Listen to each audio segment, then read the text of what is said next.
Good morning, lovely people. Welcome back to another Monday Memo. If you're new here, I'm Eli, your trusty Monday Memo expert. That's not a thing. It's a thing. I said so. Also, before we start, please don't forget to like and subscribe. 66% of the viewers from the last video were not subscribed. So subscribe because it's the law. I am the law! No, I'm kidding, but it would help you stay up to date on news from your lovely association. To start, we are bringing back the Pikes Peak Region Open House Weekend. It's been 5 years since the last one, so we want to bring it back with a bang. A big bang. Now might be the time to start encouraging sellers and buyers to mark their calendars. It will be on May 4th and 5th, and the link is coming soon. I will definitely update you all when we are ready to go. You guys are filling up the Accredited Buyers Representative courses. The July course is already full.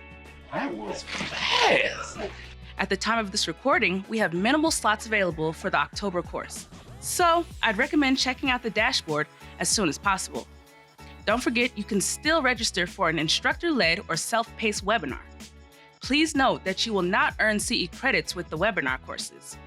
We will provide the link to the online registration in the description below. Last but not least, the PPAR Board of Directors application window will be closing on March 22nd at 3 p.m. This Friday? We'll provide a link in the description below if you would like to apply. Also, please feel free to send the link to peers that you would love to see take on this role. Well, that's all I have for this Monday Memo. Please like and subscribe. Peace.